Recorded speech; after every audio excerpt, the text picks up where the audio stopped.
Good afternoon, folks. Sorry we're so late. I had some extra getting ready to do today and dealing with kids' homework. So, welcome to the stream. Welcome back. For those of you who have been here before, Coach, good to see you. I'm doing well today. We got like a 3 hour window to plug this into because I have got to go out at 5 o'clock Central Standard Time. So keep me honest on that. We're going to try to get all this in by then. We got the silver tournament leaders today, which is going to be fun. And then we're going to open 80 or so packs with the decimals, trying to close out the Yaz and Yogi Berra. Maybe we'll see. We need 10 more cards to close out the whole American League and National League over there on the missions. We're going to start off a little easy. We're going to ease into it as the game likes to fuck with me, and they're setting me up against one of the players I need to close out the White Sox. As Lucas Giolito is one of the cards that I need on the decimals to try to close it out. So we'll see what happens over there. Let's go straight into the packs with the unicorns. They're generating some points. We got 4 packs today with the unicorns, so better than the one we had on Monday. Still not a great team, 41 and 50. We'll see if they can get lucky and get something started.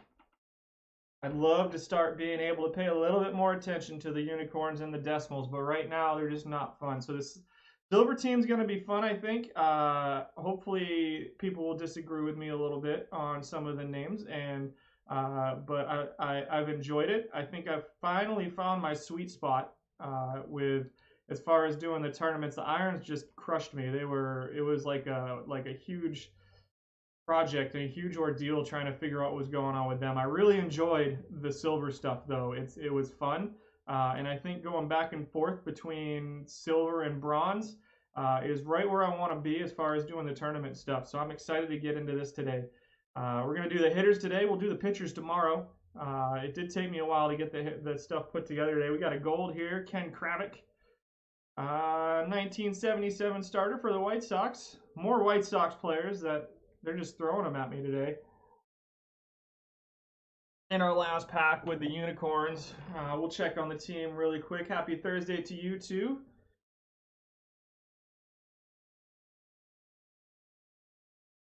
And looks like it's gonna be just the one gold. Oh, we got a diamond.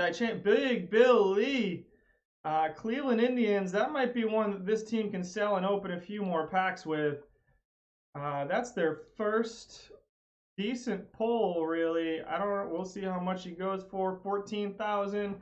I think he's probably going to get slotted into the rotation instead. We're off to a good start, though, with a Ken Kravik and a Big Bill Lee. We'll put him into the rotation tonight and see how he does.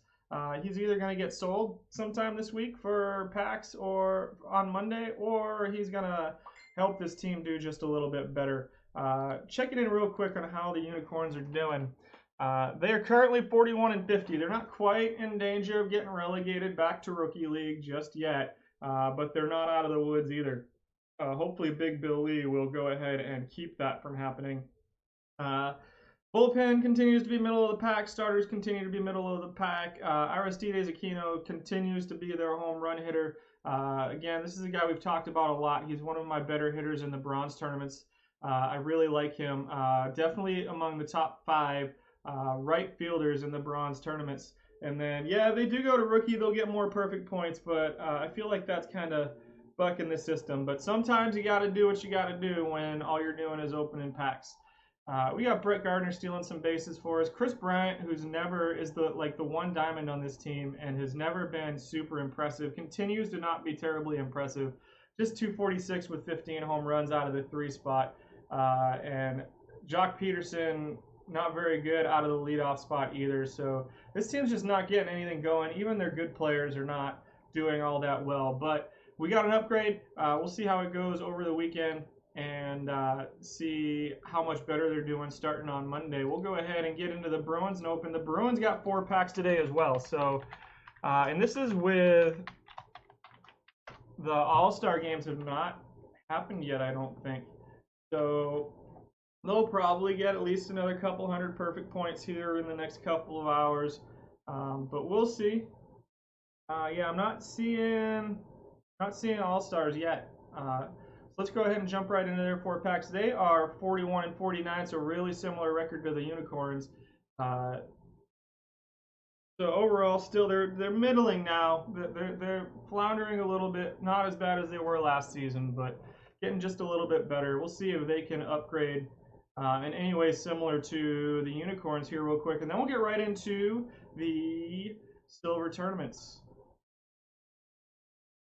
I'll tell you what, if that 64 Sandy Koufax is anything like the 98, he's probably pretty good in the bronze tournaments. I haven't seen him all that much.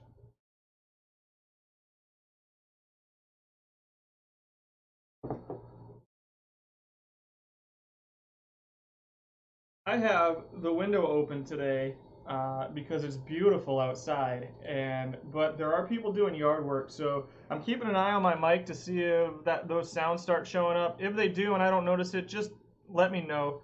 Vlad Guerrero Jr. is one of the Blue Jays I need to close out their team, but they're closed out for the mission.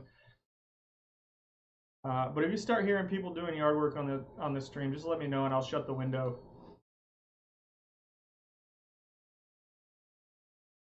And the last pack for the Bruins, we got a silver coming through, Andre Munoz.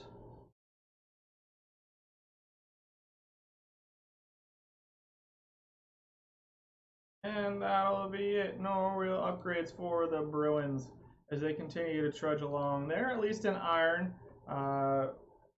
Maybe a little bit closer to relegation than the Unicorns are. Let's see. Middle of the pack, 41. They're like five games out of relegation, maybe even less actually. It looks like they might be closer to 3 or 4 games out based on simple public math, which my brain isn't capable of doing right now. Brent Suter continues to be okay for them, not winning a lot of games. Randy Wolf, one of our 2 gold pitchers, at 4.3. Walker Buehler at 4.16. Middling stuff over here, 8th and 8th on the earned run average, 12th and 5th. Not striking a lot of guys out. That's going to hurt your FIP quite a bit. Not good WAR. Middle of the pack defense, middle of the pack offense, just still nothing really going on for the Bruins. And so that's what we're looking at heading into the weekend.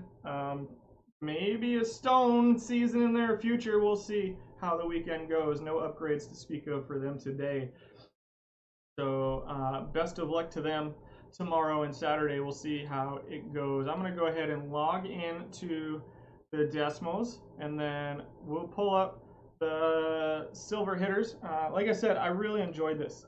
So last week, I'm sure if anybody watched last week, you could tell that the iron stuff just wore me out. I didn't even really want to do it at the end. And for anybody who hasn't been here for one of these yet, what I've been doing is going through these tournaments. And so why I did it was because I wanted to do more tournaments. But it's such a huge amount of information, right? When you're doing your main team, you know what the best players are on your team because you got the diamonds, you got the golds, and it's pretty easy to see between those, 40 or so players which ones you want in and which ones you want out. And they also play 162 games. All of their stats are tracked. You can go back and see last season, the season before, all the games they've done for you. The tournaments were a little tougher for me because you lose the information after the tournament's gone once the information's gone, but trying to figure out a way to get all of it together to figure out who, because you can look at the card ratings, but it's still hard to tell. Like for instance, the 98 Sandy Koufax performed so much better than the 100 live pitchers that it's a little bit harder to figure out the tournament guys. So what I did was I went through all these tournaments and just started throwing my team in. I started with bronze and just started throwing a bunch of random guys together and then downloading the stats, throwing everything in an Excel spreadsheet. I'm going to go over a little bit more tomorrow, kind of the work that goes into making it work. And then the biggest thing for me was figuring out like one number. Like I came up with a tournament value number that based off of, because the reason that the players are so hard to compare is you'll have guys who got 15 at bats, but we're on a tear for 15 at bats and hit 4 home runs, and then you'll have the guys who got 90 at bats in the tournament. So it was really hard to compare the players back and forth. So I came up with my own kind of thing, and I'm not an expert in any of this stuff. It's not something I expect to see on Baseball Reference or anything like that. It's just, this was purely for fun, purely for entertainment for me, and hopefully a little bit entertaining for you guys. One value, and then I looked at all the players across all the tournaments. So on bronze, I'm looking at like thousands and thousands of stuff. Silver, I'm seeing like 700 appearances in these tournaments at each position. So not quite as much data as I had on the bronze stuff, but still pretty good. What's up? Yeah. Sorry, we're doing some schoolwork stuff too, so I just need to print some stuff off while I'm talking. But as we get going, we're doing handwriting right now.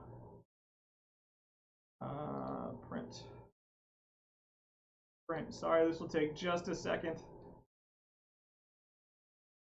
And now you might hear the printer going in the background. So sorry again, just real life stuff. Sorry, it takes precedence over me having fun. So without further ado, let's get into the silver tournament position players. We're going to start with catchers, work our way through all the things. So I came up with the top 5, and what I look at is their tournament value. And again, I'm going to go deeper into this tomorrow, so that because we'll probably have less packs to do tomorrow, is my guess, unless something crazy pops today.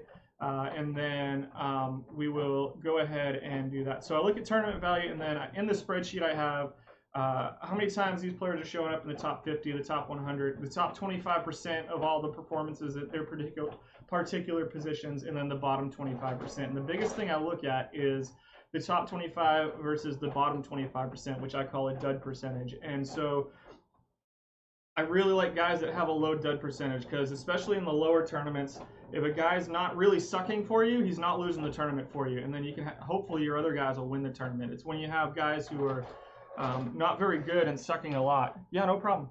And who are not very good and not doing very well a lot of the time is when you're going to start losing a lot of tournaments. Now, I'm not going to sit here and tell you I win all the tournaments I get in now either. My silver team's been performing pretty well. We finished second twice, got a couple third and fourth place finishes. The bronze team's finally starting to come together, but you're going to lose more often than you win anyway. I mean, there's 32 teams, only one team can win each of these tournaments, so it's not like a 1 versus 1 thing. But without further ado, let's get into the silver position players. Let me make sure I have everything up that I want. That's not what I want. I got one more thing I want to get up, and then we will go ahead and get started. Batters. All right, starting with your catchers for your silver tournaments. Coming in at number 5, we have 1971, Hardware Heroes, Johnny Bench. So far he's only been a 9. He's low. I don't know what this card's going to do going forward. What's up, Cavicom? How you doing today? I hope the Civ series is going well for you. So Bench does not have a lot of appearances. I like him because he's got upside, already 2 top 100 performances, but also because, I mean, I expect this card to play well going forward. It's got good defense. You got some stealing ability there. It's a pretty well-rounded card, though not as good as some of the other cards you're going to see today. Lots of home run power out of the catcher slot. So there's not going to be a lot of catchers that have a 90 home run power at the silver level. So this is a pretty awesome card. And I'm not 100% sure what to expect with it going forward, because it is kind of a one-trick pony.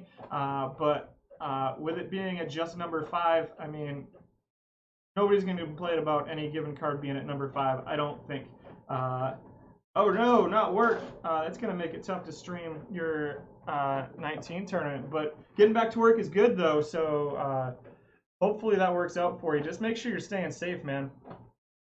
Coming in at number 4, 1986 Hardware Heroes, Jody Davis. This is a name I remember from when I was a kid. Outstanding defensive card. Not the top end home run power, but a little bit better contact and gap power ratings.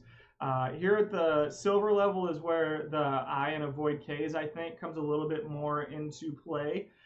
So I'm not super happy with that. I think this is a card that right now is playing a little bit above itself, but I also think that there's not a lot to choose from at catcher at the silver level.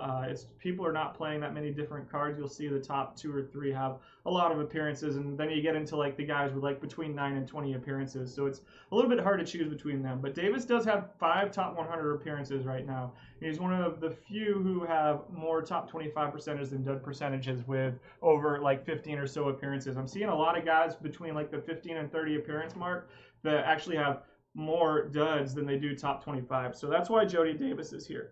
I think these two are close to interchangeable. If you're going for a defense first team, then Jody Davis is the one you're going to want to pick over Johnny Bench. But if you have a lot of contact and you just need that power to get you over the top, I think the Johnny Bench card is one to go, the one to go with.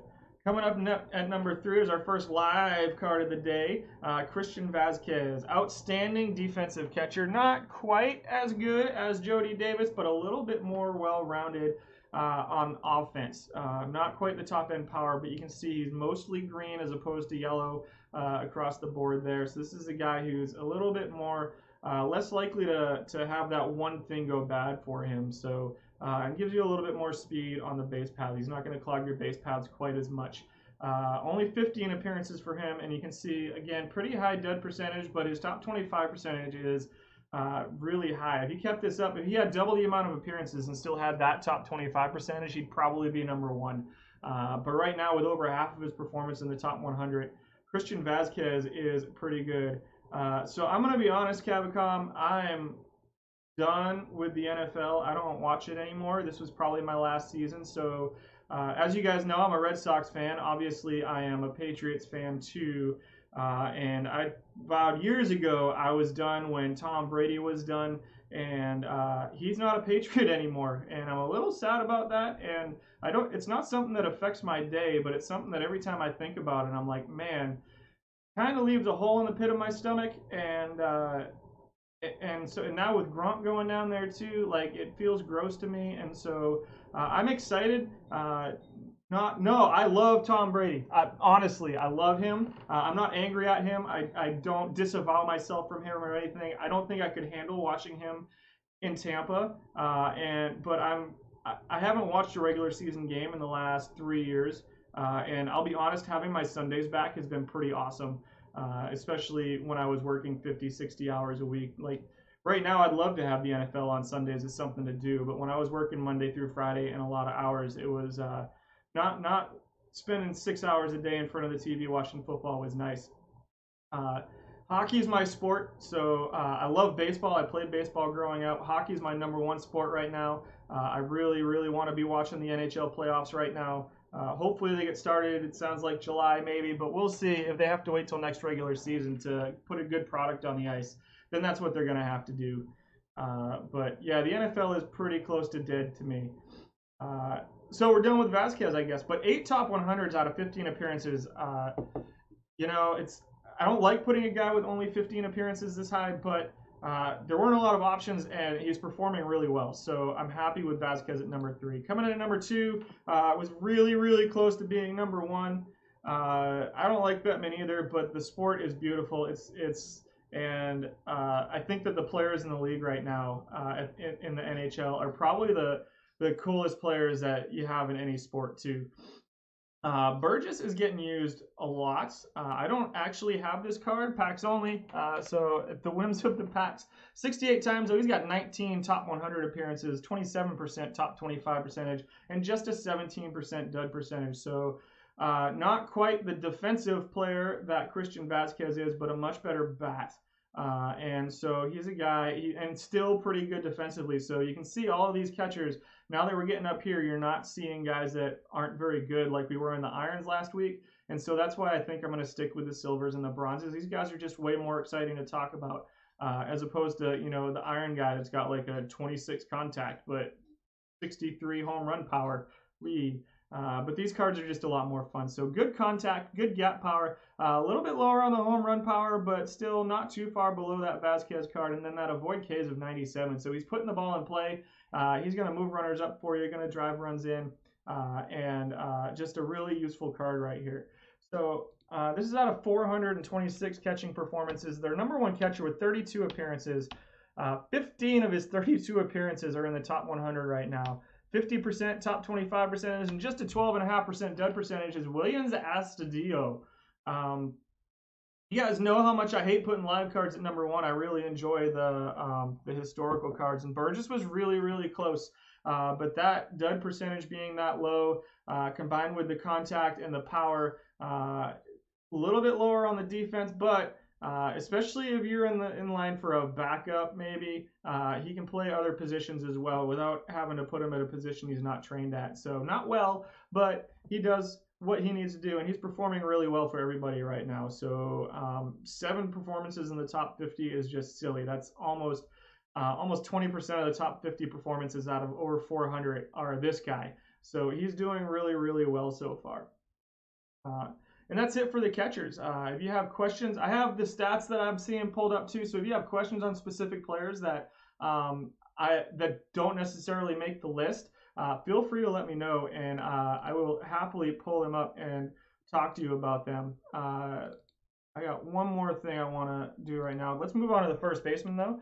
So first baseman were really fun. One guy to keep an eye on with the catchers though is Brett Petway. He's showing 50% top 25 and just a 16% dud percentage. One other thing that I wanted to bring up today that I haven't done in the past is guys to stay away from. So everybody is using Buster Posey right now. A lot. He's out there a lot, and for whatever reason, Buster Posey just is not doing well. I'm showing a 10% top 25 percentage and a 45% dud percentage out of Posey. That card right now is just not great, but everybody's using it. I think it's the most used card at the catcher position, but it's just not very good. So stay away from him if you can. Coming in at number 5 for the first baseman, 1993 All-Star Greg Jefferies. I gotta be honest, guys. I saw this name on the list and I was like, 1986 Greg Jefferies. But of course, it's not the 1986. And for anybody my age, you know that the 1986 Greg Jefferies rookie, rated rookie card was one of the cards that was the downfall of our baseball card investments. There were millions of them, and if you didn't have one, you weren't a real card collector. And that was around the time that they started mass producing these things. So Greg Jefferies is look back at my childhood, but he's coming in at number 5, 65 appearances, 30.8% top 25 percentage. Okay, so when I say top 25, here, let me bring it up for you real quick. And again, I'm going to go more in depth on this tomorrow, but this is what I use. So I pull all the data, I throw it into this huge spreadsheet, which is just pretty big at this point. And then, so this last column, I have the amount of times they're showing up in the top 25% of all the tournaments. And then on the next column, I have the number of times they're showing up in the bottom 25%. That's your top 25%, and that's your dud percentage when I'm looking at these guys. So I go through and figure out, and really the first thing I look at is top 25 versus dud percentage when I'm selecting my top 6, 7, 8 players. So thanks for the question. I'm glad that I was able to bring that up. Hopefully that clarified it for you. But if you have more questions on it, feel free to ask. So Jefferies with just a 15.4% dud percentage is a pretty good bet to perform well for you. Not a real high top end for him right now, though. So no top 20s, just 2 top 50s. He's got good contact, good avoid Ks, not a great defensive player, which is probably why he doesn't have more top 20s on my list, because if you've stuck around at all, you know I really value defense, and so that's something that goes into play when coming up with my overall tournament value. Coming in at number 4 is 2005 Hardware Hero Mark Teixeira. A little bit better defensively. I think he's actually listed as a first baseman. I guess we're doing first base right now. So only 27 appearances right now, but 6 of them in the top 100. 37% in the top 25 and an 18% dud percentage. So he's having bad tournaments a little bit more often than Jefferies at this point, but giving you a little bit of a higher top end. Pushing through to number 3 is 1984 Snapshot Leon Durham, and he is in just 19 appearances, so a little bit of a small sample size here, but I couldn't ignore the fact that only one of his almost 20 appearances has been a dud so far. This is a card that's got really top end home run power. It's a card that's got speed. It's a card that's got decent defense, not great, but it's first base, so you can live with it. Maybe a guy you can use as a designated hitter. 4 top 50s out of 19 appearances is pretty high, and almost a 60% top 25 percentage. And coming in at number 2, again, almost a 60% top 25 percentage is Tino Martinez. A little bit of a small sample size on these guys at first base, but Tino Martinez is here because he hasn't had a bad tournament yet. And I do like this card on offense. Again, it's another one that may be more of a DH than a first baseman. No speed. He's going to clog up your base pads, but he's got home run power, pretty good ratings across the board on his batting stats, and it's a card that I think is going to continue to perform. So I could see that Teixeira card moving up over either one of these 2 cards based off of his well-roundedness. It's just these guys are performing just a little bit better right now. And then coming in at number 1 in your top silver tournament first baseman with 31 appearances, 6 top 50s and 13 top 100s. Over 50% of the time he's in the top 25%, and at just 12.9 dud percentage, we've got 1987 snapshot Kent Hrbek. This whole position was historical cards today. Kent Hrbek, for whatever reason, is just crushing it. Good contact, not great gap power, but so he's like a singles and home runs hitter. But he's also not going to strike out for you. He can also run the bases just a little bit. Another one that's not great defensively, maybe a designated hitter for you, but it's a card that's just getting used a lot, and so a little bit more sample size. So I think if O'Neill sticks with the way Martinez, sticks with the way he's been playing, then he's going to move up and take over number 1 in a couple weeks. But for now, Hrbek's just got more of a track record than that Tino Martinez card. Moving on to the second baseman, where things get a little bit more interesting. And so the middle infield, you're going to see defense more than you're going to see offense. This is where some of my faults, I think, show up with rating defense. So coming at number 5 is a live Starlin Castro card with 11 appearances, small sample size, but there's not a lot of second basemen getting used. So there weren't a lot of players with too many appearances. And I keep saying performances, I mean appearances, but I typed it in there, and so it makes me look dumb, but that's okay. But 3 of his 11 appearances are top 100, 27% dud percentage, decent contact ratings across the board, decent but not great defense. Probably not a card that's going to move up, and maybe a card that falls off the list the next time we do it. We shall see. Number 4, better ratings across the board, is 1901 Tom Daly, one-hit wonder.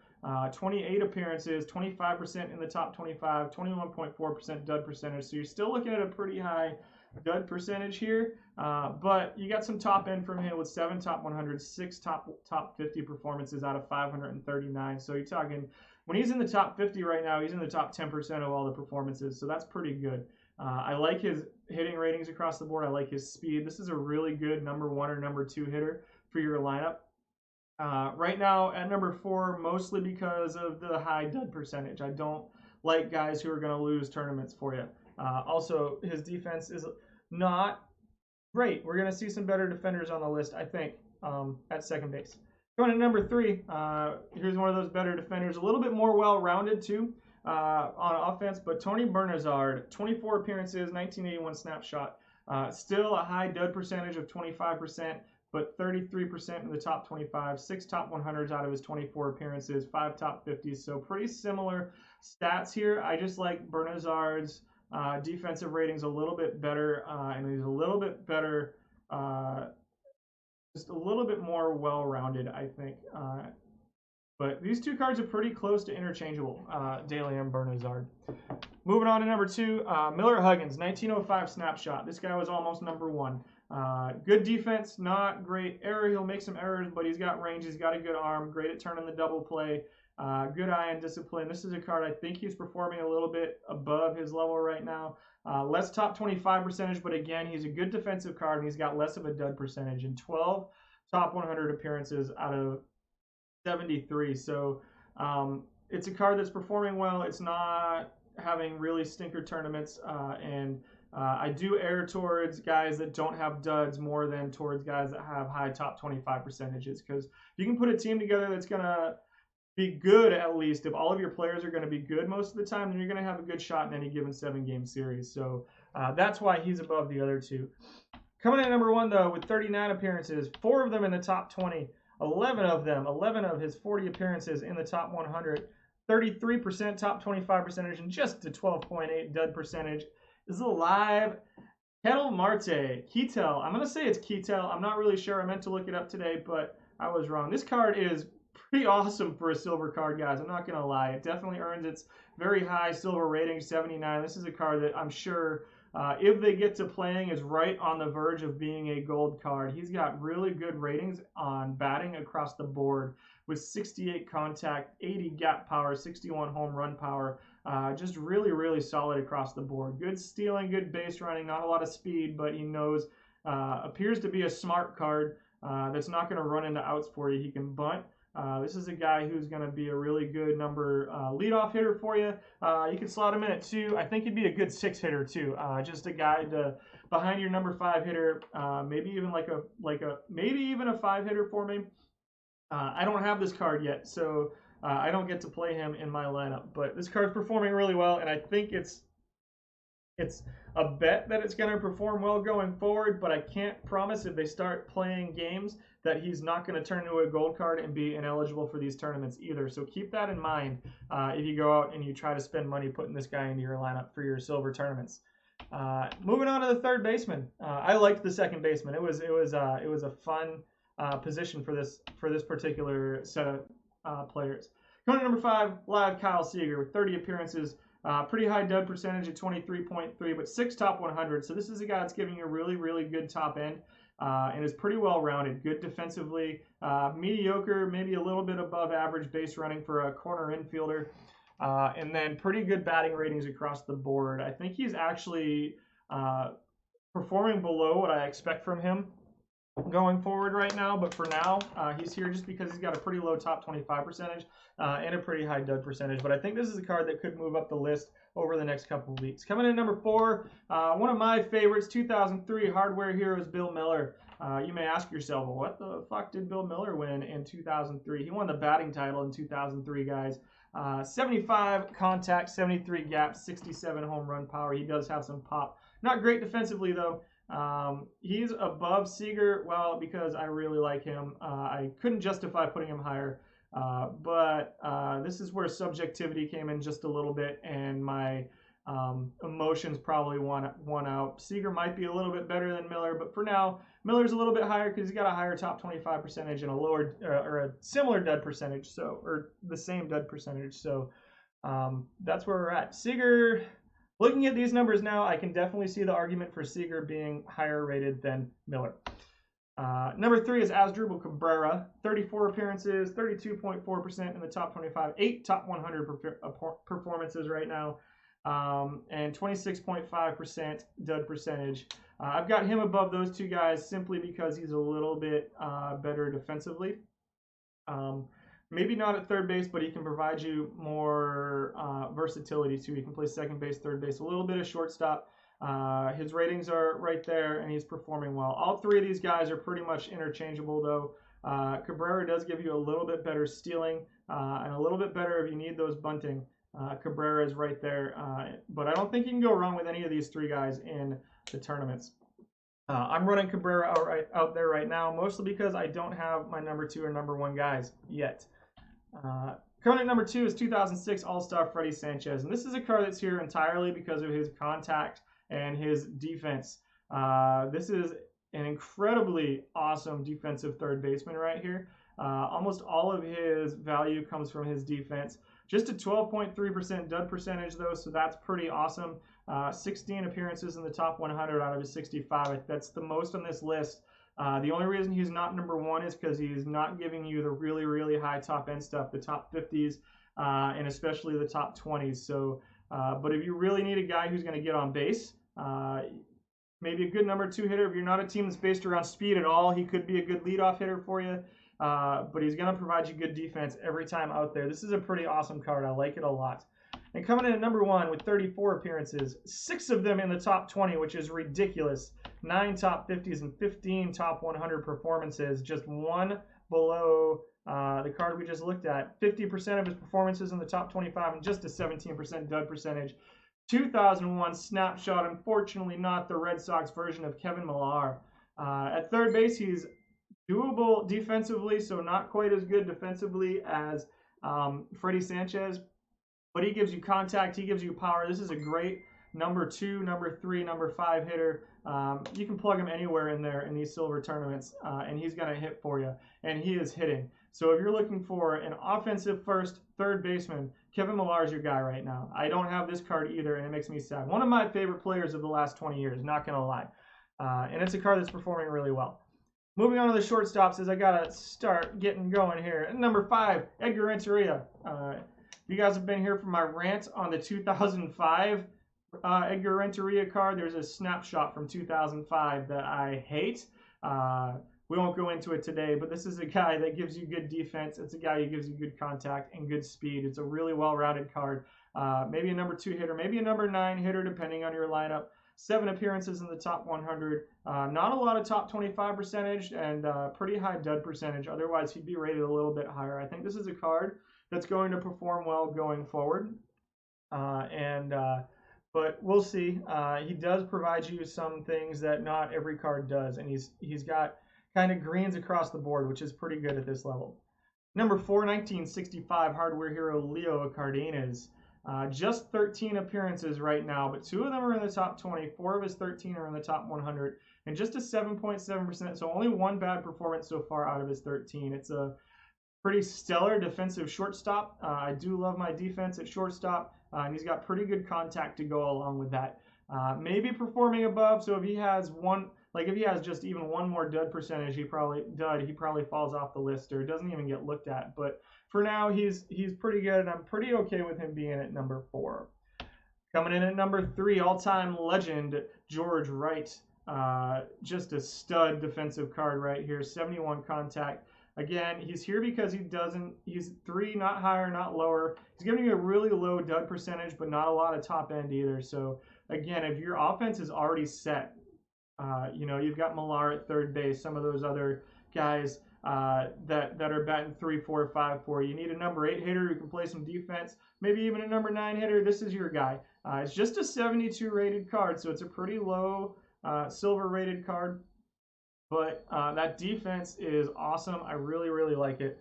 And he's putting the ball in play every time, and he's fast. So good contact, good avoid Ks, and pretty good speed. So he's probably going to get some infield hits for you. He'll get on base and then see what he does from there. I think this is a great 9 hitter that provides a lot of value defensively for you at the shortstop position. He shows up at the second base position as well. Because you can see here, he's got pretty good second base ratings too. Almost ended up on both lists. I don't like doing that. There's one player that I had to put on both lists today. But for now, George Wright is your number 3 shortstop. Number 2 is 1935 snapshot Billy Rogel.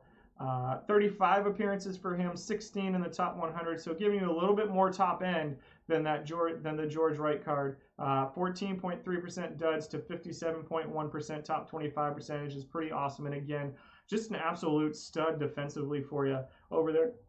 Sorry, at the shortstop position. Really cool card. I like these really old cards. So shortstops are all historical cards too. So they're pretty fun. Coming in at number 1 for silver tournament shortstops with 32 appearances, 12 of them in the top 100. 40% in the top 25 percentage and just a 9.4% dud percentage. Tony Kubek, 1960 snapshot. He's got a little bit better contact and gap power than those other guys. Some avoid Ks, not quite as highly rated there as George Wright. Not quite as highly rated on defense either, but for whatever reason, this card's performing well. A little bit more top end. Otherwise, these top 3 cards are all awesome cards that you could definitely get away with putting in your lineup. I'm running with George Wright right now. I'll probably stick with him even if I end up with a Tony Kubek card, but right now with the top 25 percentage of 40.6, that's just outdoing George Wright a little bit.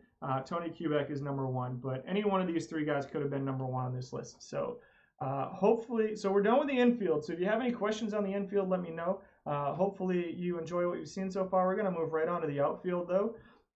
Let me see if there's anything else that I want to talk about on the infield. So guys to avoid. So at first base, try avoiding Joey Votto, guys. He's only got a 2% top 25 percentage and a 44% dud percentage right now.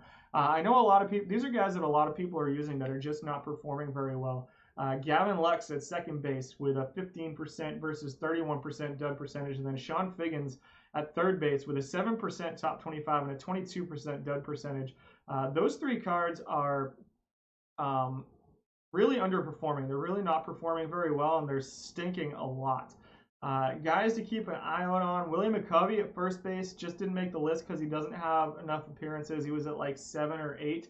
And then 2 guys at second base. We've got Guillermo Pena and Bobby Richardson at second base with 80% and 42% top 25 percentage. for the two of them, and not a single dud between them. So I'm keeping my eye on them to see how they perform the next couple weeks. I expect them to be on the list though.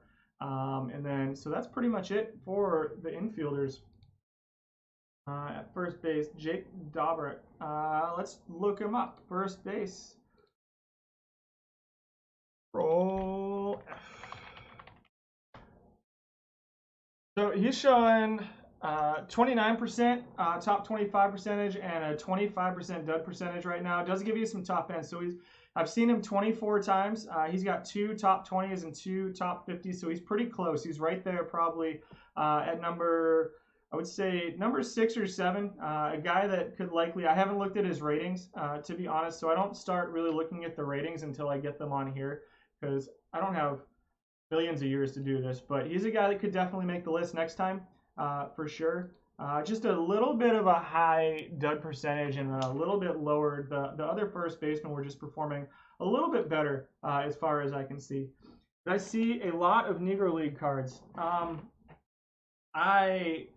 Not that are on my list right now, but I may also not have a ton of the Negro League cards in the tournaments yet. They may not be showing up in the tournaments just yet. So they just came out, last Friday? Was it Friday night that the Negro League cards came out? So the silver stuff I started on Wednesday, Thursday. So if I haven't seen them enough, then I probably, unless something really sticks out to me where a guy's in the top 20 twice or 3 times out of 7 or 8 appearances, then I don't really look at those guys yet. So I don't think you're going to see any Negro League cards on the list right now. Probably when I come back to silver in 2 weeks, I suspect we'll probably see them.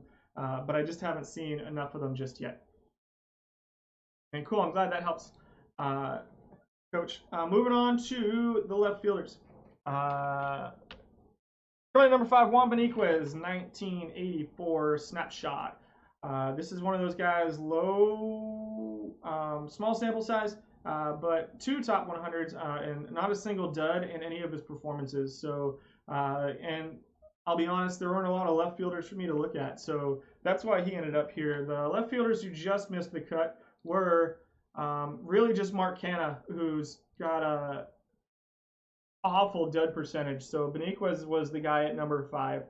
I like his contact, but that's about it. It's not really a special card at anything, but hasn't sucked yet. So he got on the list for probably the one time he'll be on here, to be honest. Coming in at number 4, also a small sample size here, but a little bit more top end, is Hideki Matsui. I also like this card just a tad bit more. Even if he's not giving you the speed, I like that his batting ratings are just a little bit more well-rounded, and he gives you a little bit more power. So again, I do love my defense, but if you're going to have a bad defensive player, first base and left field to me are the 2, and then right field are the 3 really that I can live with. Especially, I tend to lean towards ground ball pitchers because I was an infielder growing up. So that's kind of just personal preference. Matsui with a 54.5, so 6 of his 11 appearances right now are in the top 25%, and then 3 of them in the top 100. So that's pretty good out of 524 total cards right now. Coming in at number 3, Future Legend. The first of 2 Future Legends on the list is Alek Thomas. Getting used a lot. I like this card a lot better than those 2. So the top 3 here in left field really separate themselves from that number 4 and number 5 cards. I think there's 3 cards that are pretty much head and shoulders above everybody else at left field that I've seen so far. 90 appearances, 8 of them in the top 100 for Alek Thomas, Future Legend for the Diamondbacks. 14.4 dud percentage, top 25 percentage of just 21.1%. So I'd like to see a little bit more top end, but I really think this is a card that's going to keep performing well. He's got a lot of stuff going on here. He's got good contact. Home run power is a little low, so you're probably looking at number 2 hitter, number 1 or number 2 hitter, maybe a number 8 or number 9 for you. Again, if you haven't been here before, I like having a number 9 hitter that can get on base and can run. Maybe not as often, maybe not get on base as often as my leadoff hitter, but I like to be able to wrap around to that top of the order and then have the top of the order be pushing the guy along. Good defensive ratings in left field, not a great arm, probably not a good center fielder. He does show up in center field a lot. A lot of people are playing him in center field, even though he's got that lower arm. but he's got a decent center field rating too. So I like this Alek Thomas card a lot. Number 2, 1986 snapshot, Denny Walling. Not quite as good defensively, not quite, but a little bit higher ratings and a good avoid case. And the reason he's here is simply his performance so far. I think Thomas could easily have been number 2, but with Walling, with 9 top 100 appearances right now, is just performing a little bit better, a little bit more power, so a little bit more on the home runs and a 44% top 25 percentage. And so I do like the ratings on that Alek Thomas card a little bit better than I like this Denny Walling card, but the performance is speaking otherwise right now as far as left fielders are concerned. Walling is also showing up at third base, so he was a guy that almost made the list at third base, and he's actually listed as third base, but he's getting used in left field, and his ratings are a little bit better in left field. So it's a little bit of a weird card, and he just missed out on the third base list. He was not the guy that I listed twice. Coming in at number 1, here it is with 39 appearances, 5 top 20s, 7 top 50s, and 14 top 100 appearances out of his just under 40. Over 50% in the top 25% and 15% dud percentage is Irish Musial, 1920 snapshot. This guy's got good contact, gap power, and a lot of home run power. So this is your traditional left field power hitter here. Not great eye discipline. He's a free swinger, but he's not going to strike out a lot. So he's, think maybe Vlad Guerrero, a guy who can hit balls out of the zone pretty well, isn't going to strike out that much. Also add some speed. So this is a card that continues to, or that for now is performing really well. Really top end stuff. And I really like him so far. Again, I don't think I have any of the 5 cards on this list right now, which is part of the reason I think I enjoyed the silver so much more than the iron. Because once I started going through the iron cards now, I was like, man, I have all these cards. I can just plug them into the lineup, and then they suck. And I realized that the iron's just a crapshoot. I'm like, I have all of my number 1 rated iron cards. Cool. Why am I losing in the first round every single time? But now I feel like I can put a team that's well-rounded together that can really do a good job. And I've seen it in not so much today. My silver teams have been struggling today, but yesterday we got a couple wins. We got I think we got a win, 2 second places, and 2 fourth places yesterday. So that was cool. But this is a card that's performing really well. Just a cool looking card too. I love these early 1900 cards. So Irish Musial, your number 1 rated left fielder for now in the silver tournaments. Moving on to center field. At number 5, Marquise Grissom. Great defense, great speed, stealing, a little bit up and down on the hitting, can avoid Ks, but he gives you some good contact and some good power. This is a pretty well-rounded card with 27 appearances, 7 in the top 100, almost 30% top 25 percentage, and just an 18.5 dud percentage. This is a card that's been working out pretty well for a lot of people. Another one that I don't have yet. So at number 4, the only guy that's on the list twice today is Ketel Marte. With 26 appearances in center field, just a 7.7% dud percentage, and 6 top 100s. This card's pretty cool. I do like this card. We already talked about him, so I'm not going to hit on him too much, but he's performing well as both a second baseman and a center fielder. So I'd like to get my hands on it if we can. Coming in at number 3 is Mickey Rivers, 1977 snapshot. Gets a lot of his value from defense, can run, can steal bases. 12 top 100s right now. He's got good contact and good avoid Ks. He's a guy that gets on base a lot for you. Probably a good number 2 hitter, maybe a leadoff hitter for you. He can get on base and then steal and then score for you and provide good defense in center field. Center field, defense is much more important to me in a center fielder than it is in a left fielder. Over 40% of his performances, in the top 25%. Coming in at number 2, our second Future Legends card, and this card is kind of awesome, guys. So 63 appearances, 24 in the top 100, 19% dud percentage, 43% top 25%. You could easily slap this guy in at number 1. He's got 77 contact, 67 home run power, 92 gap power. Pretty good, way above average on the speed. Good defense, not a super high rating in center field, but his defensive ratings kind of belie that a little bit. I think that's more a function of youth probably, but this card is just performing awesome. 24 times out of a quarter of the top 100 performances right now are his, and this card is pretty awesome. I don't know who he is. I'm going to be honest. I haven't heard the name. I did not pay attention to actual baseball a lot last year. So this seems like a guy that I was planning on watching a lot more baseball this year. And I would have been really excited to see this guy. So hopefully the season starts sooner rather than later. But coming in at number 1 with 36 appearances, 5 in the top 20, 10 of them in the top 100, almost a 40% top 25 percentage and just an 11% dud percentage. 1933 All-Star Sam West.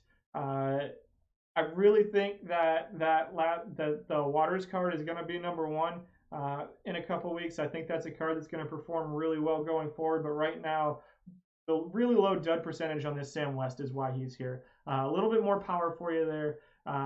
The defense is pretty comparable, but a little bit less speed and stealing here. So I think Waters is a guy you can't go wrong with, but Sam West has been performing really well for everybody who's been using him and not giving those dud performances. So that's your center fielders. Moving on to the last position of the day, your right fielders. Coming at number 5, 1999 snapshot Bobby Abreu. Really, really awesome batting ratings here. 19% dud percentage, 7 times in the top 100. Some speed, so he provides a little bit multifaceted, not very good defensively, but again, you can live with that at right field. More of a 1-2 hitter, maybe not really a middle of the order bat like you want out of your right fielders, but still a pretty good card that you can get away with playing and not have any complaints about it. Number 4 is 1980 snapshot Ellis Valentine. More of your middle of the order power hitter, home run power, strikes out some, but just a 15% dud percentage right now. 6 of his 20 appearances in the top 100. I think going forward, the Abreu card is probably a little bit more well-rounded than this one, but for now, the Valentine's outperforming him by just a little bit, especially with that 35% top 25 percentage. You're just seeing a little bit more top-end stuff out of Valentine right now. Coming at number 3, a live card, Max Kepler. 22 appearances, so again, we're looking at a little bit of a small sample size here, but over 40% of those appearances have been in the top 25% and 5 in the top 100. Pretty good batting ratings across the board, though nothing really stands out, but he's got good defensive ratings, better than those other two, and pretty good speed ratings as well. Good stealing and base running, maybe not on the speed, but a hitter that's going to do well for you. And performing well for players here out of the right field position. This is another one of those cards that I think borders on a gold card, so I wouldn't be surprised if he moves up and becomes ineligible for these tournaments once the Major League season starts back up. I think Kepler's going to be a guy who's going to perform well for the Twins this year. Coming at number 2, another live card, Jorge Soler. This is a card that is likely to go gold if the season starts. Soler, of course, last year... This is actually his one-hit wonder card, 2019. I grabbed the wrong one, the wrong picture. This is the live card that is what it should be. So 24 appearances. You might be mixed in there, to be honest. I might have to look a little bit deeper into Jorge Soler and what's going on with his numbers. But just a 12.5% dud percentage, 5 top 100s. A little bit of confusion for me, but good stealing, not great defense, but it's a card that's performing well right now. I will do more research on that and come back with you with more information on him in a couple weeks because I have a feeling there's some jumblation going on there in my numbers. But your number 1 right fielder, the last player we're going to see today with 11 top 100 performances and 34 appearances, 41% top 25 percentage, a 20% dud percentage, a little bit higher than I'd like out of my number 1 right fielder. But Ruben Sierra is giving you a lot of good top-end stuff. Good contact, great home run power, not great defensively. This is a guy I like putting in at right field. He's a guy who's going to bat 3, 4, 5 in your lineup and get you some pop, maybe a designated hitter for you. But right now, giving really good top-end performance for people. Like I said, I really enjoyed doing the silver stuff. I think there's going to be some changes in a couple weeks when we go through it again, and I think that's all kind of a function of this whole thing. I don't have as much data as I would like right now, so the silver tournaments don't kick off nearly as much as the bronze tournaments either. So the bronze tournaments and iron tournaments fill up really fast. So the nice thing about the silver tournaments is you can sit and finagle with your team just a little bit before the tournaments start. Whereas bronze, you have to really be on the ball, sign up for the tournament and then fill your roster and have it ready to go. But silver's been a lot of fun. Surprise, no Ichiro. You know what? Now that I look at it, me too. And so, like I said, I just go with the data I have. I may not be seeing him very much. Let me look him up and see where he's at because I don't remember even seeing him on the list. Let's see. So Ichiro is getting used all over the place. So he's got 147 appearances, but his highest showing that I have is at 53. And he's showing a 31.3% dud percentage. So I won't lie. That's probably why I didn't see it. I also don't have Podsednik. I'll have to look at I will write those down. I will look at the ratings on those cards and see what I think. It may be, I imagine they give a lot of stolen bases, and I don't value stolen bases super high in my tournament value. And they're probably giving a lot of singles too. I probably missed that, and I do admit that this week I'm planning on going through and reassessing my stats and what I'm seeing. So I appreciate that feedback. I'm going to make a note of that and look them up because I'm going to be honest with you, neither one of them was even on my radar based off of where they're falling because I go through and I look at everything. So cool, and there's Bobby Bonds I'm missing out on too. So I will take a look at all of those guys and see what they look like. But that's my list for today. I'm glad to get feedback. I really appreciate it. I do. It literally has started off as a fun project for me trying to get tournaments running, and then it snowballed into something bigger than I expected. And starting pitchers and relief pitchers will be tomorrow. I'm about to do 80 packs as we try to close out the decimals. One slide left. This is my current team I'm going out there with. I'm going to look into, man, I don't know how I missed Ichiro and Podsednik. Something's definitely wrong, and I'm going to come back and fix that. So this is my current roster and the one I'm going for. Thanks for the good luck in the pack luck. I'm hoping for something good today. So I've got Astudillo, Herbeck, and West are the only three number ones that I have. No, I'm not taking it as criticism at all. They're definitely guys that I want to look into. Like I said, I'm guessing just what I know of Podsednik and Ichiro off the top of my head, especially since they're both I think they're both right fielders, and I don't have either of their cards right now though. Since they're both right fielders, I'm going to guess they're singles hitters and they steal. And I probably have stolen bases a little bit too low, and I probably rate power a little bit too high, I think. And I definitely rate defense pretty high, but I'm not sure. I would think that the Ichiro card, I haven't looked at the card, so I don't want to speculate. But I'm going to be back with Silver in a couple of weeks, and we'll see if things change between now and then. And thanks for the appreciation of the work. So this is what we're looking for today, though. I'd love to get my hands on that Ketel Marte card. And then Kevin Millar would probably be the one card I really, really want to get out of all this today. Again, tomorrow will be the silver pitchers. Next week, we're going to go back and we're going to update the bronze tournament. I've started working on them again. We're going to see how they're looking. With that said, we're going to move on to the decimals. So let's take a look at the decimals. Cavicom, you're still here, buddy. I appreciate it. Like I said, I bet that I'm missing out on them because of steals. I'm going to figure out a way to calculate steals and caught stealing in some way to have them offset. Because what I don't want is to have a guy who everybody's putting as like steal all the time, right? But he's getting 15 stolen bases a tournament, but getting caught 14 times too. So looks like we just ended a 9-game winning streak, unfortunately, on July 8th. It's now the 10th, and the winning is back on as Scherzer gets a win. The decimals, as expected, are blowing away Bronze League right now. They are easily the best team.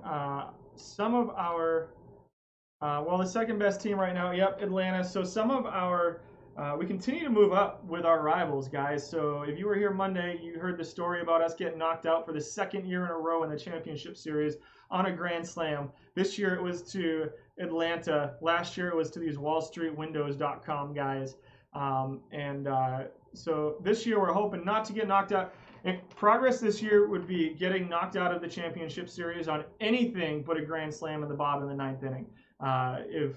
If we get knocked out in any way, then we're just hoping it's not a Grand Slam. Last year it was Liam Hendriks who had a 36-game save streak going on, and then he walked 8 dudes all year and then walked 2 guys leading to a Grand Slam. And so that's what we're looking at for the decimals. They're first in pitching, first in hitting, most runs scored, least runs against, 612 runs scored to 335 runs against, which is just silly. Next year, I think the next season when they move up to silver is where we're really going to start testing this team. So lineup right now is Ichiro, who's got a 374 on base percentage. Knapp at number 2, 383 with 27 home runs, just absolutely crushing it this year. On pace for just a measly 13.5 WAR, which would equal his best season for us. And just absolutely killing it this year. Tris Speaker finally starting to get things going. It was a rough start for him, but he's up to 16 home runs, and he's stealing bases for us now too. Getting caught more than I would like.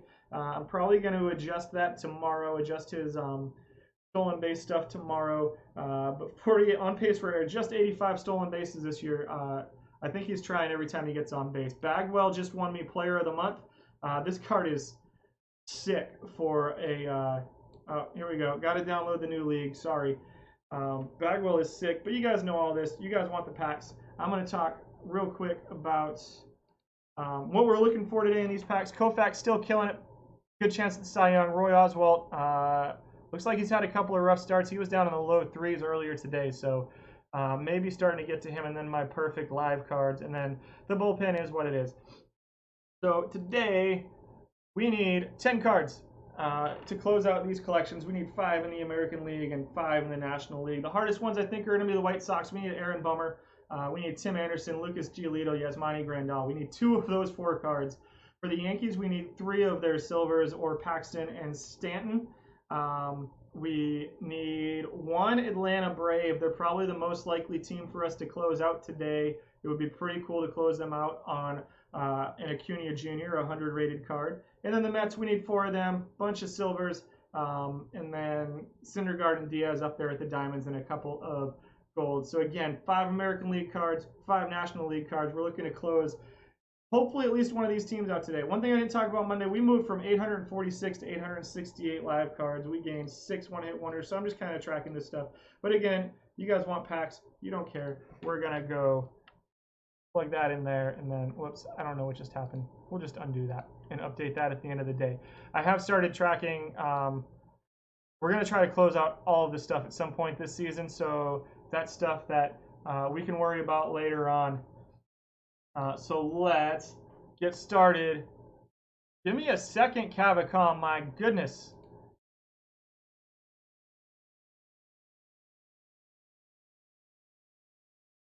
Tris Speaker, you can see here, got 5 stolen bases in 1 game, so that's cool. Paying for himself. Here comes our first pack.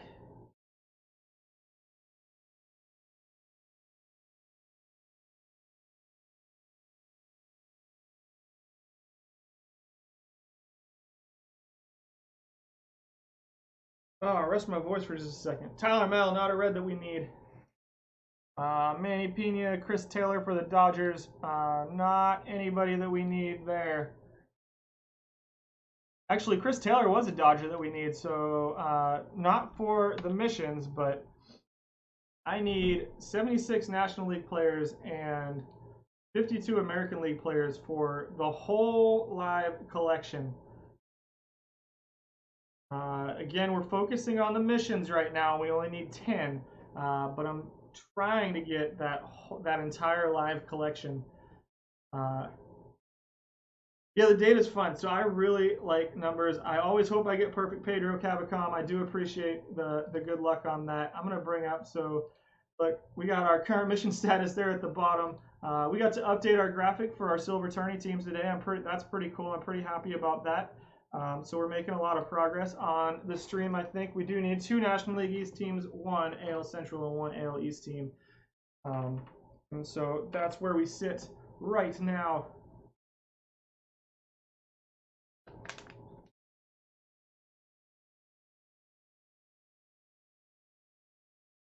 So far, the most interesting card we've opened is on one of the other teams. Perfect Pedro, still my dream card. You guys probably don't want it. If you enjoy the streams, you probably don't want me to get Perfect Pedro because I might just quit after that because it's not going to get any better. That's a joke. If I get Perfect Pedro, maybe I'll sell Tris Speaker. Then we can do a marathon. Currently 3:05, so we got that done in an hour. Dominic Smith was one of the Mets I need, so off to a good start. Down to 9 cards we need now. 3 Mets. That is 10% of the way to closing out our missions today. National League.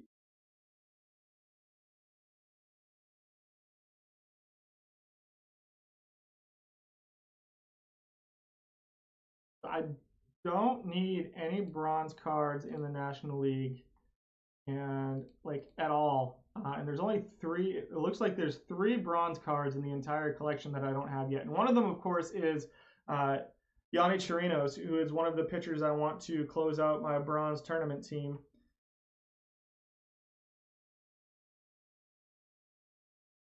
$75 packs left. I'm gonna go get a drink out of the fridge real quick while these open.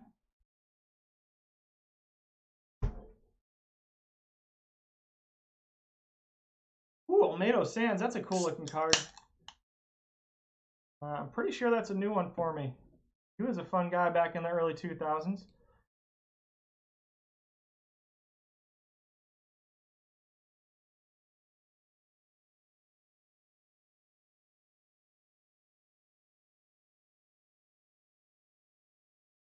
Oh, here's our first gold of the day. It's Mike Maddux.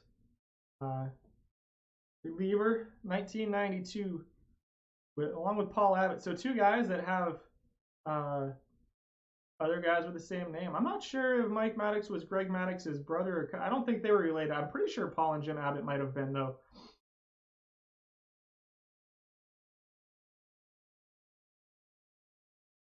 Oh, here's a diamond. Fernando Tatis Jr.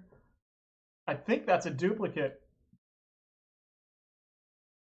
for the Padres. That is a duplicate diamond for us.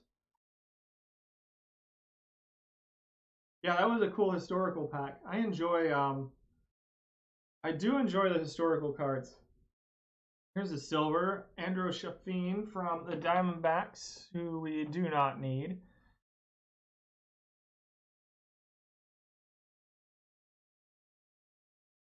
Dick Groats performs pretty well in the Iron tournaments. We got 2 Steven Duggars. That was a good Steven Duggar pack.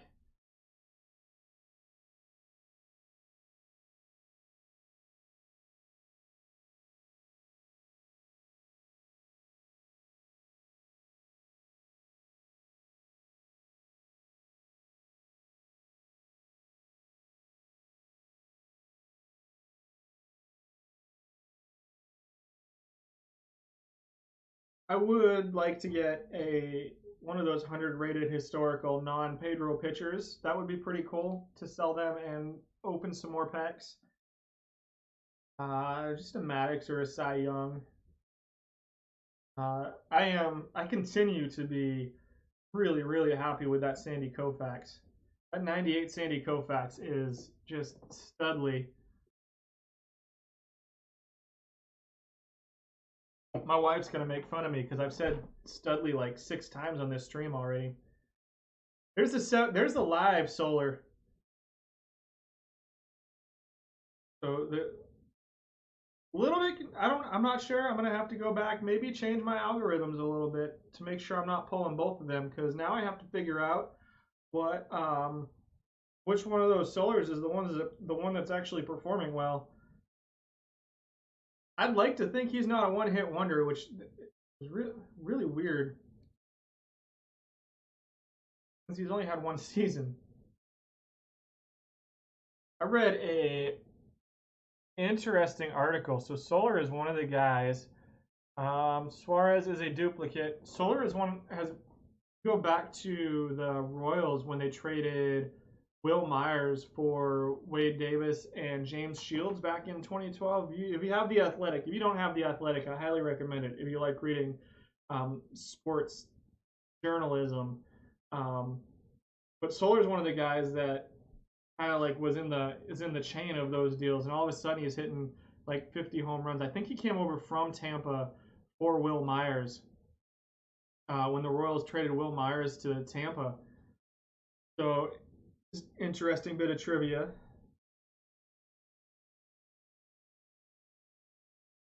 Nick Saski, cool card. Let's see, that's from 1985. He was a good player there in the mid to late 80s. Played for the Red Sox for about 16 seconds or so. There's another diamond. Chapman, that's a duplicate. So at least we got more packs to open tomorrow. Not a ton of packs yet, but a couple duplicate diamonds.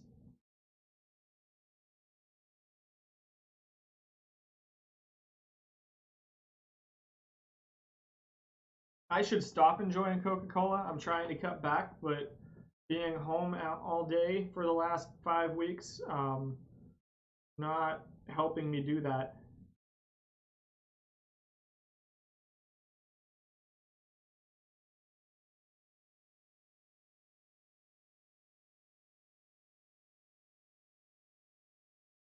Grisham for the Padres is a duplicate.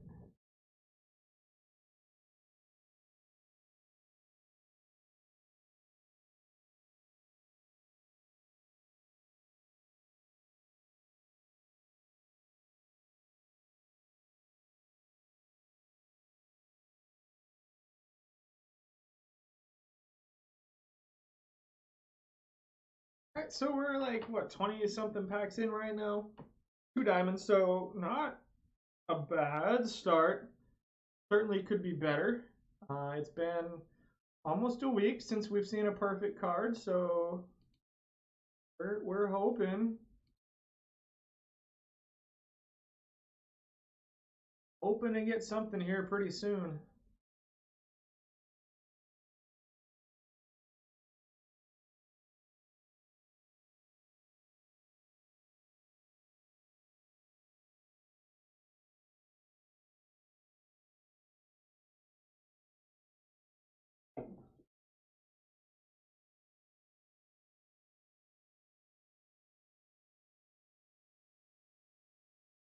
We'll say that all of the points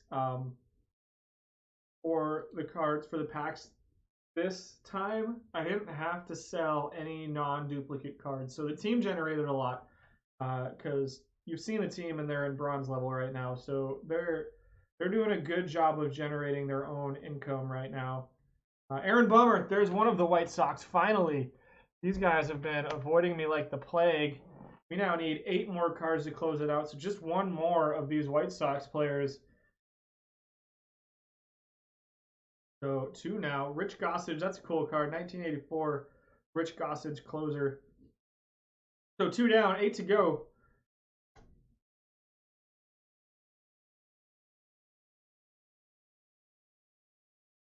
And we can Bummer off of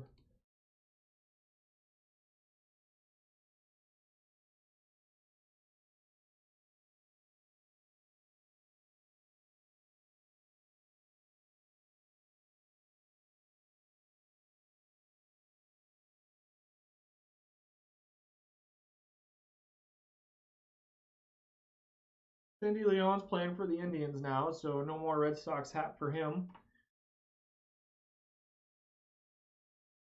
Lots of live iron cards. That's 25 perfect points I'll get back. Probably 50.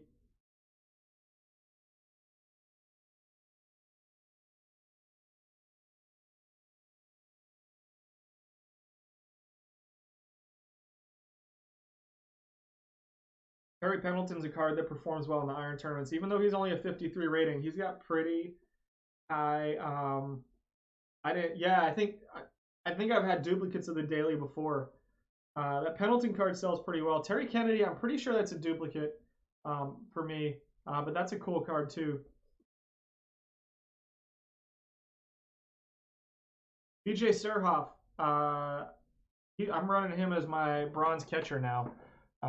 We'll see how he's performing. Matt Barnes is a duplicate, so we got at least 10 packs we'll get to open tomorrow after the pitchers.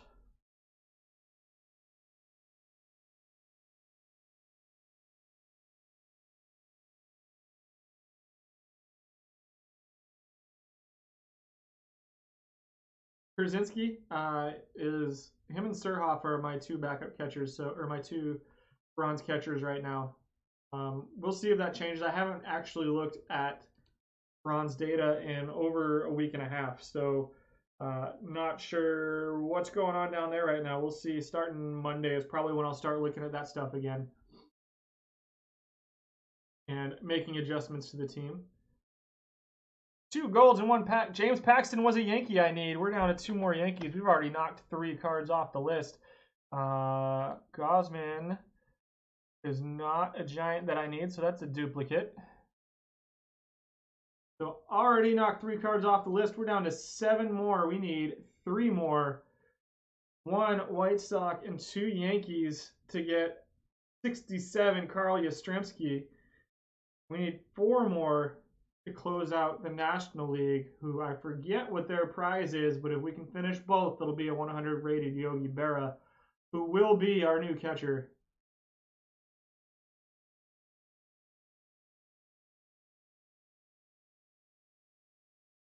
Rajavin.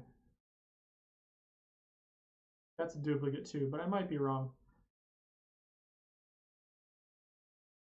Lots of gold right now.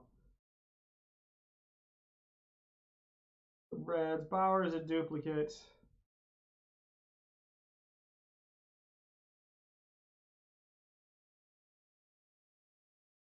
So Grandal for the White Sox is a card I'd love to close it out with, to close their team out with.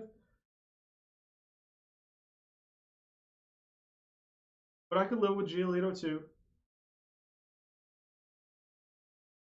I'm pretty sure Lucas Giolito hates me though. I had him in a. I've talked about my Dynasty Fantasy Baseball League that I played in for 8 years. So we were full 25 man roster, 5-on-5. Camargo is a duplicate Brave, unfortunately, so that won't close them out. So all position players, benches, 5 starters, 7 relievers, just you name it. It was like a full team out there every day. We had 40-man rosters and then 30-man minor league rosters, and I had Giolito in my minor leagues for years. I'm like 4 years, and everybody's trying to pry him off of me. And then I ended up trading him, I want to say in 2016 or 2017, straight up for Zach Greinke, because my team was making a playoff push and Giolito had just had Tommy John surgery. Back then he was playing for he was in the Nationals minor league system. Man, I love watching him pitch. I used to watch his minor league stuff. I'm excited to see him as a diamond rated card now, because you know all these guys, him and Flaherty are the 2 guys that I'm really, really happy to see succeeding. Just fun pitchers to watch. I'm a pitching and defense baseball fan, so those guys are just a lot of fun to watch for me. Flaherty was also in my minor league system, so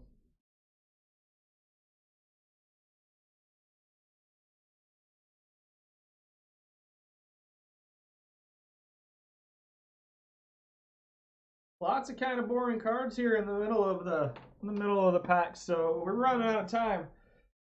Made some headway, not a lot.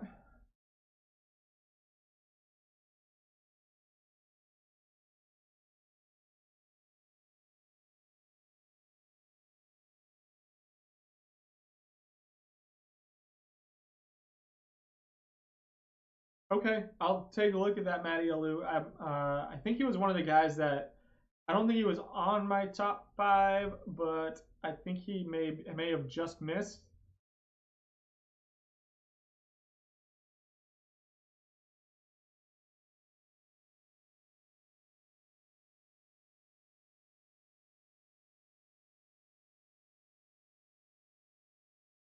Yuki Toussaint's a guy who gets used a lot in the iron tournaments. So is Craig Reynolds. Both are. Tuki's been pretty good. Reynolds has been a little bit more hit or miss. Yarborough's consistent but not exciting in the bronze tournaments. 89, Freddie Lindstrom. I don't know. That's a pretty sweet looking card, guys. 83 contact, 89 power. That's a pretty awesome gold card. 72 defense. That's pretty cool. I don't know if Castro's a guy I needed on the Angels. He was. Not a mission, but one guy we get to knock off the list. That's a pretty awesome looking gold card there.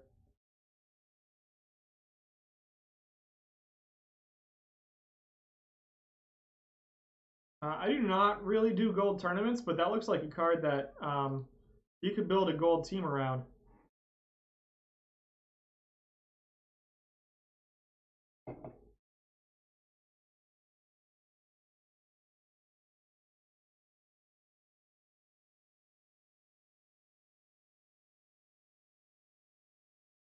Lots and lots of gold so far.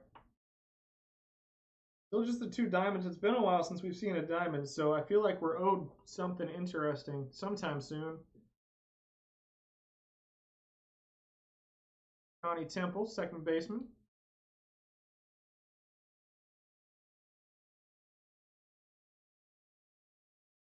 I think it was one of you guys who told me on Monday that I can scroll over the card after it comes out, and that's pretty useful. I like that. Down to our last 30 packs of the day.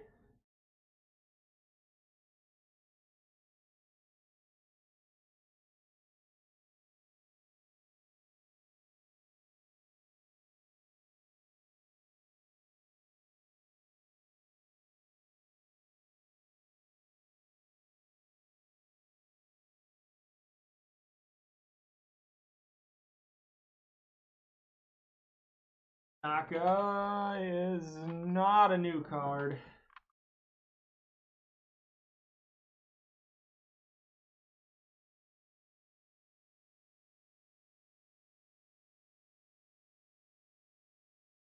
Come on. I didn't get a single one of these Braves players last time. And so we're going on 250 packs now without seeing any one of these silver Braves between Hamels, Minter, Dayton, Darno, Flowers, Melanson, Riley, and Chris Martin. You'd think I would have seen one of them like by accident at some point, which is kind of nuts. So I've just needed one Brave card for the last 2 streams, for the last almost 300 packs at this point. It'd be nice to cross one more team off the list. Starlin Castro is not going to get it done. Rick Farrell's a guy that almost made the catcher list for silver. He's pretty good. Had just a little bit too high of a dud percentage for me. He is my catcher right now, unfortunately, because I don't have any of the other ones, but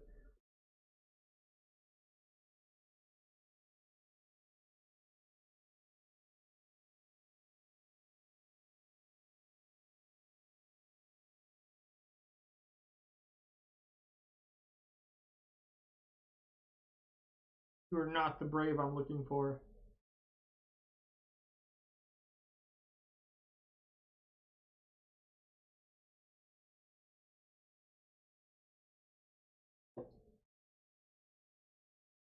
Vic Power, my first baseman in my Iron tournaments. I like that card a lot.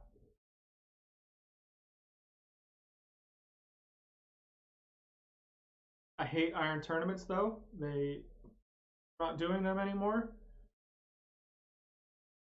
So we started off pretty quick. We knocked 3 of these last 10 cards out, but it's been quiet since then. Rookie sensation Ted Wilkes. Pretty interesting looking card there. 1944. I'm going to look him up. Ted Wilkes. 1944. Ted Wilkes, rookie sensation in 1944. What a rookie season that was. He went 17-4 with a 264 earned run average. Let's see. Just 21 games started. That doesn't make any sense. 16 complete games. Here's Nick Anderson. 207 innings pitched, 4 shutouts. Struck out 70 to just 49. A whip of just 1.069. Finished 24th in the MVP voting, which 1944 was not long before the Cy Young Award came into existence, but pitchers didn't get a ton of MVP votes back then. So for a rookie, 28-year-old rookie, to get MVP votes, that's a pretty good season. Probably looks like here's a diamond. There's Jack Flaherty. That's a duplicate for me as well. We talked about him just a minute ago. So that'll probably end our good cards for the day. Let's see. He would only win 10 games one more time in his career. Looks like he was mostly out of the bullpen after that. So interesting guy, Ted Wilks.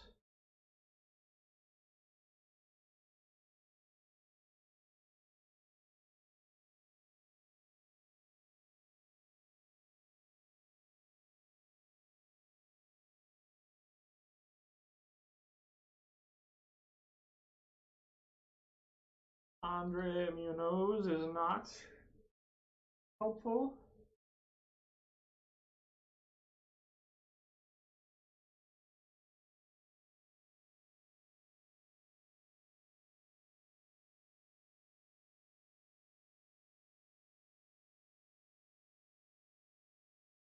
Not great so far, Bob. Not great.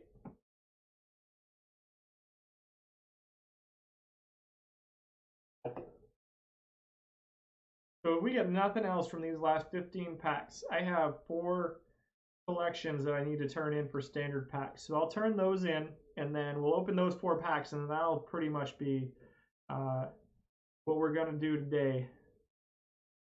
Tomaoka.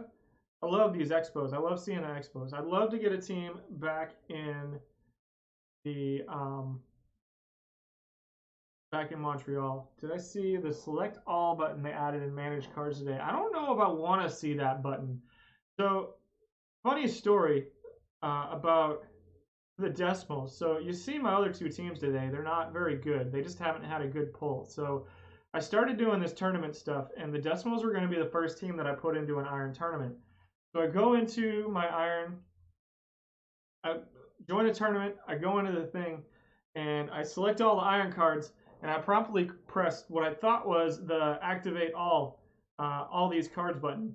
And it was not the activate all cards button, it was the quick sell all cards button. And so the decimals, about 3 days into Perfect Team 21, sold all of their iron cards. And could not enter iron tournaments at that point. And so the fact that they're the team that's here trying to close out these missions with a really good team based off of that one poll that all started with Huey Jennings a few weeks ago, it was pretty funny to me that this is the team after I tried to ruin them by selling every single one. I could definitely press a select all button and then sell my whole collection by accident. That sounds like something I would accidentally do. So I think I might not ever touch that.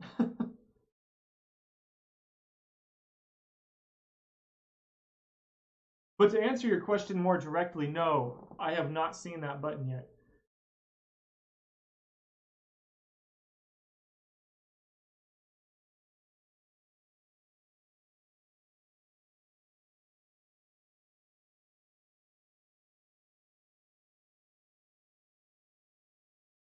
Coming down to the home stretch.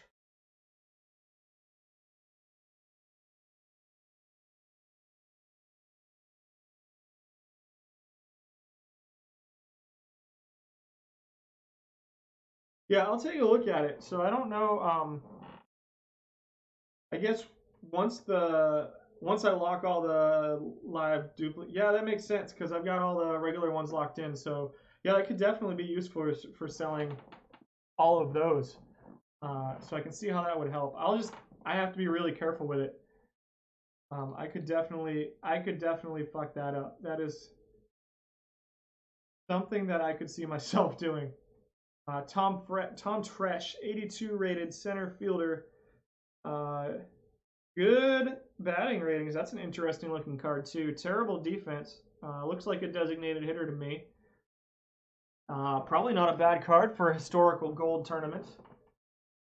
All of the tournaments I do right now are just open. I don't do caps. I just do the regular 32 team tournaments for right now bronze and silver, but I may look into hopping into some of those historical golds. Yeah, that makes a lot of sense.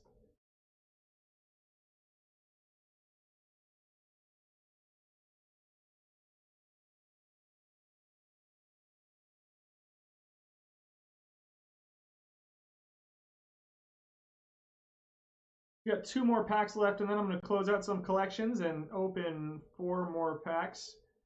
And then we're going to call it a day. We'll be back tomorrow with the pitchers.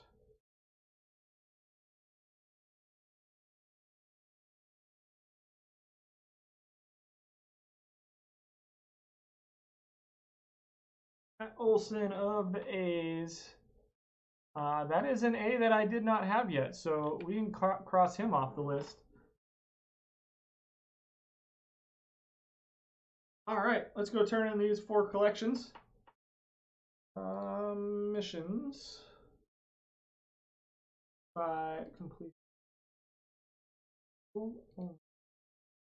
We've got made for DH, Venezuelan iron, Cuban iron, and Dominican iron. So a bunch of iron cards.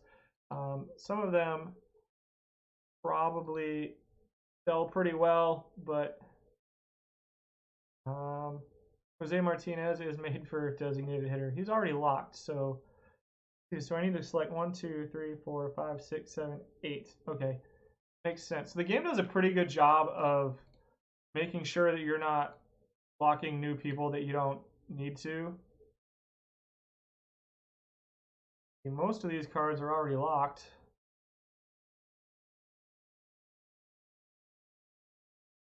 All right.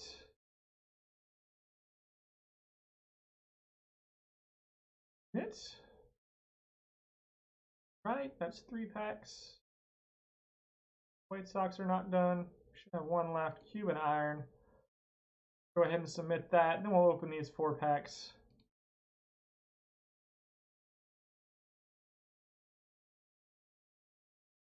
All right, last 4 packs. Like always, guys, I appreciate you being here. This is the home stretch right now, so unless we get something really cool, Contreras is a duplicate Cub, I believe.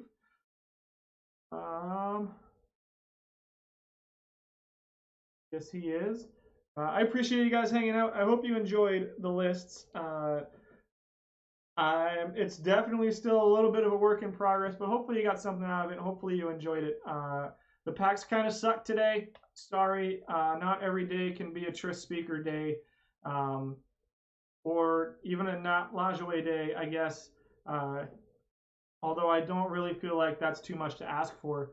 But I'm never going to see Perfect Pedro. It's going to stay on the side of my screen forever. I don't think I'm ever going to pull it. But I appreciate you guys hanging out with me. It definitely makes ripping a bunch of packs a lot more fun as we head into our last pack. The decimals are looking to improve on the last 2 seasons and get through to a World Series this week. So we'll see how that goes on Sunday. I will be back tomorrow with more packs and your silver tournament starting in relief pitchers. It will hopefully be sometime early afternoon, so keep an eye out for it there in the Discord. I'll post the link in the Discord again, but otherwise, if you give me a follow, it will pop up and tell you when I come on. So we didn't close out any teams today. We ended up getting 3 cards. So we did get James Paxton, we got Aaron Bummer, and we got Smith, and that's pretty much all we had going on today. We didn't get any perfects. We got a couple duplicate diamonds that'll go into tomorrow's stream. That'll turn around and go right back into that. Not sure what the plan's going to be as far as getting more packs because we didn't get a big selling card today. I probably got, I don't know, 15,000 points worth of duplicates I can sell, and then those diamonds that I'm going to sell. So I would guess 40 to 50 packs tomorrow maybe, so it's going to be a little bit on the low side, unfortunately, unless I decide to do something crazy, which you never know. I'm a wild and crazy guy. So we'll see what gets sold tonight. I appreciate you guys hanging out with me. If you haven't already, give me a quick follow. It's super easy and it makes me feel good, and you get to see cool things like the 2013 Boston Bruins pop up on your screen and say thank you. But otherwise, have a good night, and we'll see you guys tomorrow